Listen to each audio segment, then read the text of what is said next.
So guys, আমি এখন একটা প্রাউড কাজ করেছি। এটা প্রাউড বলা উচিত না, সব মানুষদেরই করা উচিত এটা। তো অবভিয়াসলি আমাকে আমার বায়োলজি ম্যাম আমাকে গাইড করেছেন, উনি পিএইচডি করেছেন বায়োলজির ওপর। তো আমার দাদা জোরে ঠেলেছে রাস্তায়, আমি বই কিনতে গেছিলাম, ওখানে একটা কাকু কাঁপছিলেন, মুখ থেকে কাঁপছিলেন মানে কি কাঁপুনি দিচ্ছিলেন আর মুখ থেকে লালা বেরাচ্ছিলেন, তো বেরাচ্ছিল। তো আমি সঙ্গে সঙ্গে গেলাম, ভয় লাগছিল আমারও। সঙ্গে সঙ্গে আমার দাদা আমাকে ঠেলে পাঠালো, সঙ্গে সঙ্গে ম্যামকে ফোন করলাম, ফোন করে যা যা করণীয় ছিল, দাঁতে দাঁত লাগছিল, যতক্ষণ মুখে চাবিটা ছিল ততক্ষণ ঠিক ছিল। মানে আমি গিয়ে চাবিটা দিয়েছিলাম, সবাই তো জল টল দিয়ে একাকার করে দিচ্ছিলেন। আমার ম্যাম বলছে যত পারবি জলটা ছোঁয়াসি না। আমি কিন্তু তার আগে তো জলটা ছোঁয়ানো হয়ে গেছিল। তো হাত পা টেনে টেনে ধরার প্লাস চাবিটা দেওয়া না কিছুক্ষণ ঠিক ছিল, ঠিক আছে। একটা কোথা থেকে একটা পাবলিক ভিড় তো করছে, মজা দেখছে, কোথা থেকে একটা পাবলিক এসে একটা ভদ্র মহিলা মুখের মধ্যে ওষুধ গুঁজে দিলেন। আমি বলছি যেই কোনো লোকাল যেই কোনো ওষুধ হোক, যাই ওষুধ হোক, কোনো ওষুধ দিতে না। আমার ম্যামও বলছেন, আমার ম্যামের অনুযায়ী তো আমি চলছি, কোনো ওষুধ দিবি না। আমি কোনো ওষুধ দিচ্ছি না।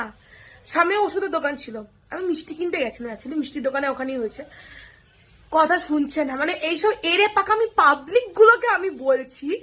একজন যখন মানে আমি দেখুন সায়েন্স, এখন আমি 11 সায়েন্সের স্টুডেন্ট, কিন্তু আমার সাথে আমার মেডিকেল পার্সন ছিলেন আমার সাথে। তো উনি যখন আমাকে ডিরেকশন দিচ্ছেন তা আমি কেন মানে ওখানে এসে কেন আপনি মানে এ করছেন, কেন প্রয়োজন হলে আমি তো দেব নাকি? আমি ওনাকে মারার জন্য আমি ওখানে গেছিলাম, অত টাইম নষ্ট করছিলাম।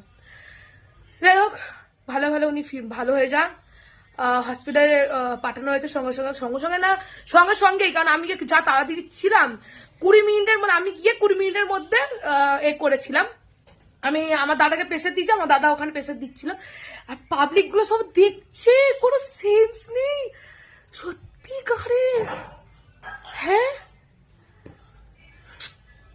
যাই হোক, এটাই যে পথে ঘাটে যদি কারোর কিছু হোক, জাস্ট একটা অন্তত অ্যাম্বুলেন্স একটা ডাকা উচিত, কিংবা গাড়ি করে নিয়ে যাওয়া অন্তত এটা উচিত।